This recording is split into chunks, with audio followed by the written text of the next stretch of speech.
ዛሬ እንጃ በጣም እያመመኝ ነው፣ ወገቤ ነው። ይሄ መንገድ ጠረጋ የሚባለው ወደታች የሚለውም እያመመኝ ነው።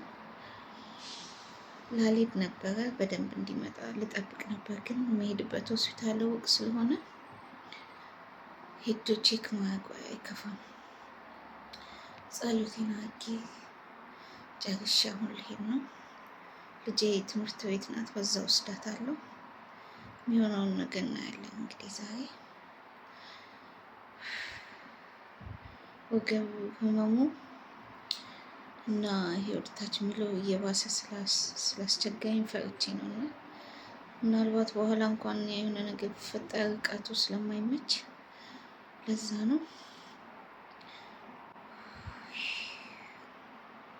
ይህን ነገር መቀርጸው ለመሰላችሁ ምን ያህል እናት ምን አይነት ዋጋ እንደምትከፍል ለማሳየት ነው።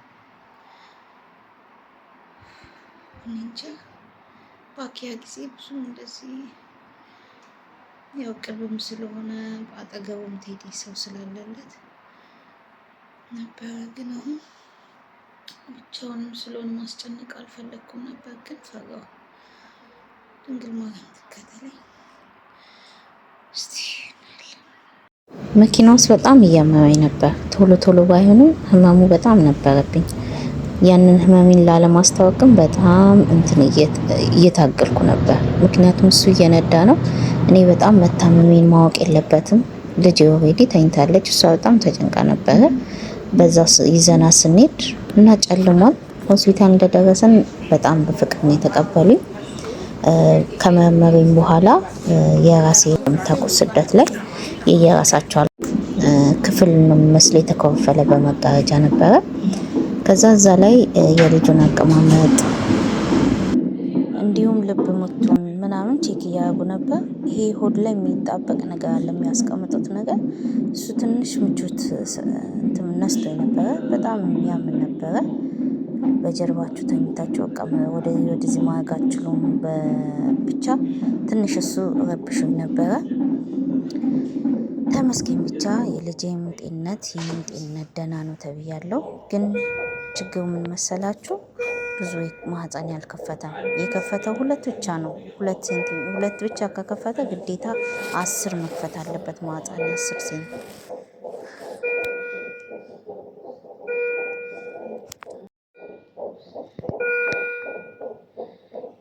ያው እዚህ ጋር እንቅስቃሴ ማድረግ አለብሽ። ማህፀንሽ ካልከፈተ ልጁ ቶሎ መወለድ አይችልም። ምክንያቱም እስከከፈተልን ብቻ ነው አንቺን መግፋት የምትችይው፣ ልጅሽም አንቺን በጤንነት የምትገኙት ተባለ። ስፖርት እንቅስቃሴ ይህን ስሪ ብለውኝ ሄደው ብቻዬን ነበርኩ። ምክንያቱም በዛ ሰዓት አይገባም። ከመሸ በኋላ ከ8 ሰዓት ከ10 ሰዓት በኋላ ሰው መግባት አይችልም። ትልቅ ሴት ካልሆነች ባልሽ ልጅ መግባት አይችልም ነበር ሆስፒታሉ። በነገሩኝ መሰረት እንግዲህ እንቅስቃሴ መስራት ጀመርኩ። ወደ ታች ላለው ወደ ላይ ላለው ሊነጋ ሲል ሌሊቱ ይረዝማል አይደል? ስቃይ ሲኖረው እና በጣም ህመም ነበረኝ፣ ብቸኝነትም ነበረኝ። ከአጠገቤ አይዞሽ የሚለኝ አልነበረም። በጣም ሩቅ ነው። ከ1 ሰዓት በላይ ከመሆኑ የተነሳ ማንም ሰው ወደ እኔ ሊመጣ አልቻለም ነበር። ማይታሰብ ነገር ነበር እና ባሌም መግባት አይችልም፣ ልጄም ከኔ ጋር ማደር አትችልም። ከኔ ጋር እሷ እንኳን ብታድር ያው ስታወራኝ ምን ስትለኝ ቢያንስ ትንሽ ረሳው ነበር ህመሙን። እና ህመሜን ነበር ብቻ ሳዳምጥ የነበረው። ጸልያለሁ፣ እነሳለሁ፣ ስፖርት እሰራለሁ። ርቦኛል። በዛ ላይ ምግብ ደግሞ ሌሊት ላይ አያመጡ። አንዴ ወደ 8 ሰዓት ላይ እራት ይመጣላችኋል በቃ። እና በጣም ነበር ስቃይ እያየሁ የነበረው። አይመሽ የለ መሸ፣ አይነጋ የለም ነጋ ማለት ነው። እነሱ ተኝ ብለው ነው ሄዱ የላኩኝ። የተወኝ መተኛት አልቻልኩም። ወገቤ እምብርቴ በታች በጣም እያመመኝ ነው። ቅድስት እናቴ ድንግል ማርያም ታግሰኝ። እየደከመኝ ነው።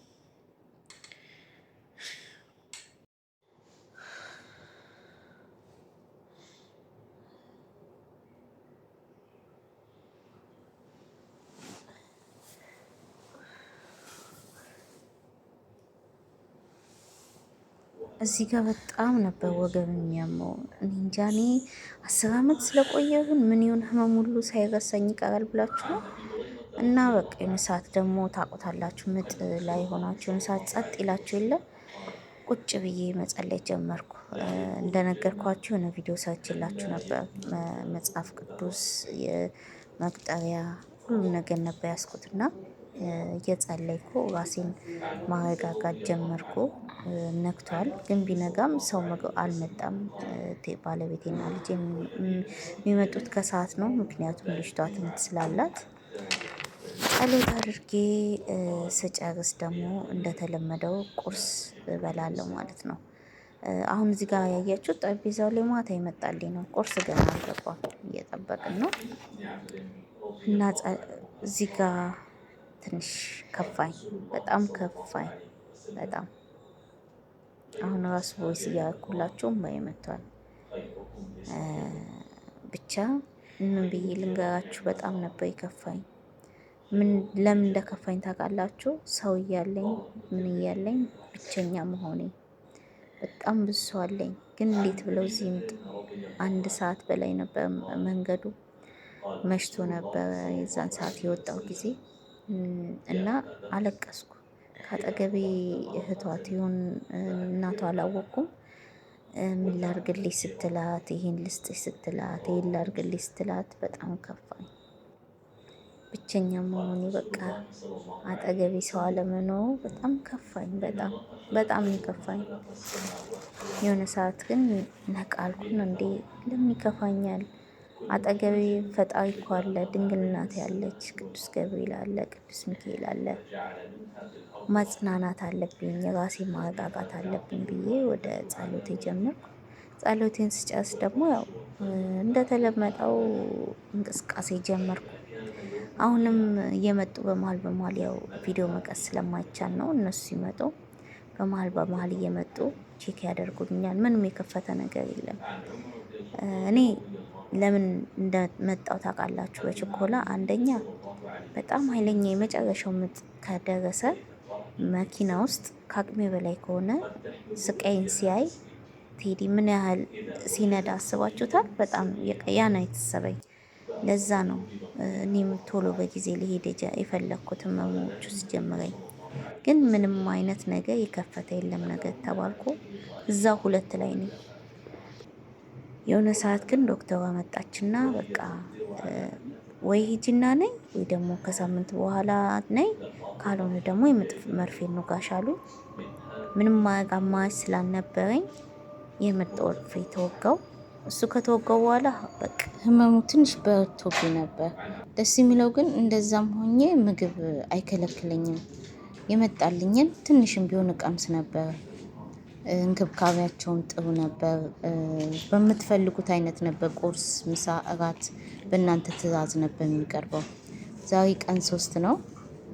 የቀን 3 እንግዲህ ፈጣሪ ያስተካክለው። ሙሉ ቀን ጥሩ ዜና እንደምሰማ